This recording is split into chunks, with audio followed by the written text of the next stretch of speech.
Apparently people are saying Jimin's song Who was removed from YouTube search and what's going on with that. We also have people in Korea being really upset about the song due to people saying there is excessive autotune in it. And then we have Jimin actually being very sad and why people are saying that. So hey Dumplings, it's Dave. Decide hate it or not, make sure you're subscribed with the notification bell on. Make sure you join us fangirling on Patreon with some free content on Saturdays now, and let's go.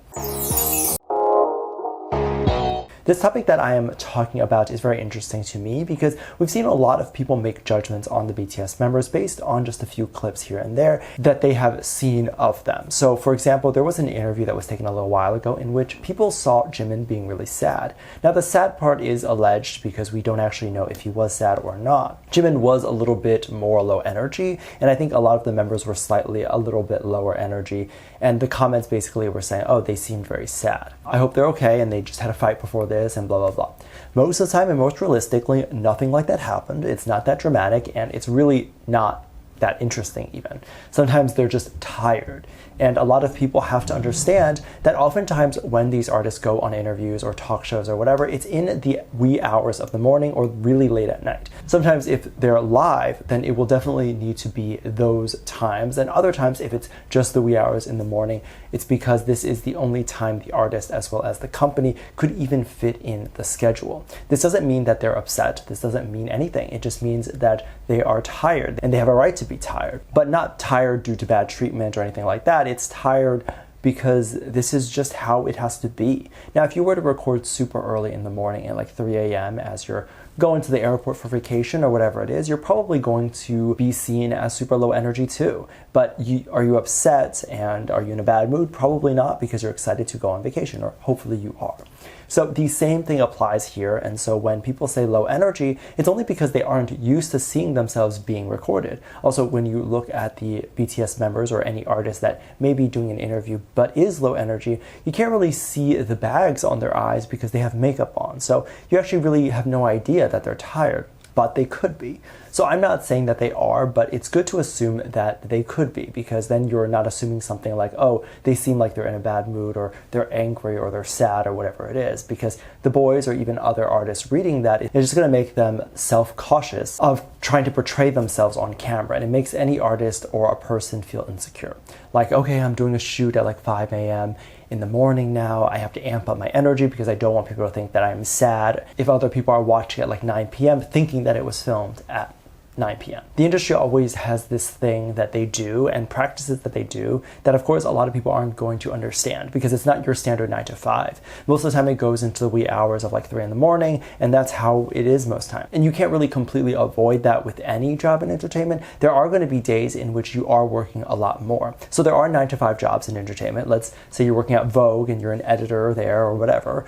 But then there are going to be times in which you end up working late because a story breaks or a celebrity is coming in the next day or whatever it is, and you need to prepare. So you're preparing until midnight. And yeah, you can say, I don't want to do this. This is too much work. I'm not having enough work-life balance. But if you're a newer artist, or even if you're somewhat established, if you don't take those opportunities, you can get replaced tomorrow. And this isn't to say that the BTS members could get replaced tomorrow, but one of the reasons why they are successful is probably because they think like that. And they take any opportunity that they can get because they're scared that they could be replaced.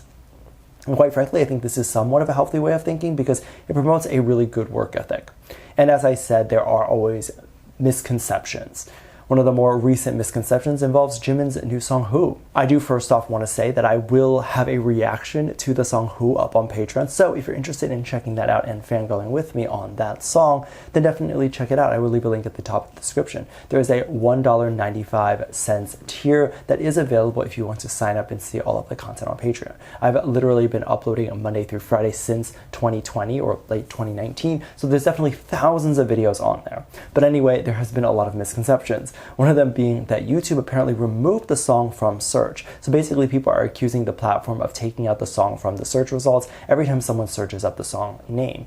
This is called shadow banning, and this is essentially when the content is invisible on the platform unless someone is directly looking up the artist or the channel name.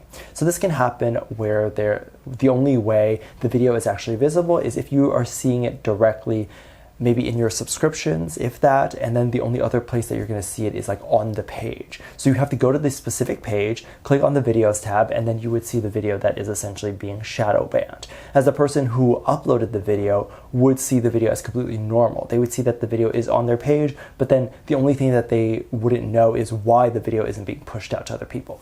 So in my opinion, this is very cruel because it's not like the artist the creator knows that the video is banned or whatever. They essentially would just be guessing because it's still up on the page. Everything seems normal. However, if the video was actually banned or taken down, you can kind of just figure out how to adjust the video or how to change it so that it doesn't get shadow banned, so that you can reinstate it and it doesn't get banned. I do want to say that I have since then searched up the song name and it does come up. I see it right there, and I also see the song on my front page, so it comes right up the moment I go on YouTube. Plus the song still has millions of views, so definitely not shadow banned, and that is not happening. It might appear to some select people just because that's sometimes how the platform works. It doesn't always work perfectly, but it is appearing for other people. So in case you're scared of that, just know everything's okay. Now, if you've not heard the song, definitely go over and have a listen. The best way you can stream a song is to make sure you'll watch it all the way through, click to another video, watch that video all the way through, and then go back to the song. That's the only way it counts as 2 views. If you just hit refresh, you can refresh 1,000 times, it'll still just be 1 view. You can stream it with this video if you'd like, or any other video that you want. Just add it to a playlist and it will automatically circle for you. Since the release of the song just maybe a few hours ago or half a day ago, there's been some controversy with the usage of Autotune. Autotune is something that is very interesting to me because I don't think people use Autotune anymore, just even a couple of years ago when I used to kind of work around people who do music and that sort of stuff. No one uses Autotune anymore. It's now called Melodyne, which essentially does the same thing, which is like pitch correction. Now, the controversy around this and potentially the use of Melodyne is that people now think that Jimin can't sing. And he had a song not too long ago that he released where it almost had that complete Autotune sound. This was before Like Crazy. And it definitely caused a lot of backlash as most people were using it as a source of ammunition to say that he can't sing.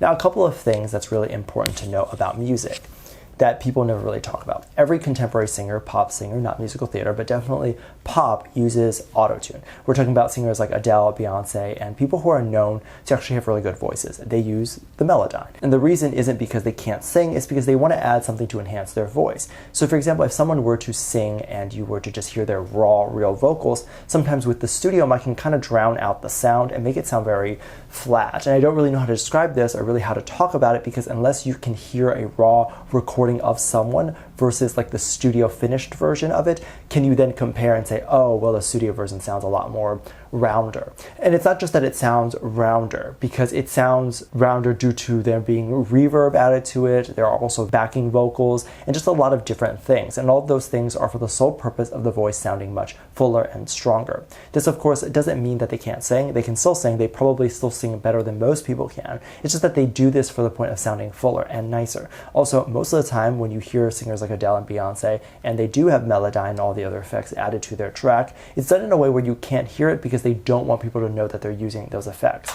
But of course, they're using effects. It's a studio version, it's edited, and if you want to hear a song or an artist that doesn't use Autotune, listen to a musical theater singer and their official tracks. They're the studio version, that's the studio version, and it sounds untouched. Meanwhile, you'll hear a lot of young people listen to those tracks and say, oh, that sounds boring or it doesn't sound good, and then if it's fuller and has all the effects in there, then it sounds better. People will like it. There's also this idea that the sound that we know as Autotune sounds something that is very trendy. It's a sound that a lot of young people have grown accustomed to when they hear music. To the point where I think a lot of people don't even realize what they're actually hearing is Melodyne. We've gotten so accustomed to this sound, it's not even really a joke when you have seen competitions allegedly using Melodyne for their singers, and we still can't tell. We listen to it and we're like, we have no idea that they're using it. And for someone who's aware that you can't sing, go and take your sing, and then maybe ask a professional to fix you. They might be able to get you to sound somewhat decent, like kind of decent if they're really good, but you're not going to sound like Beyonce from those edits.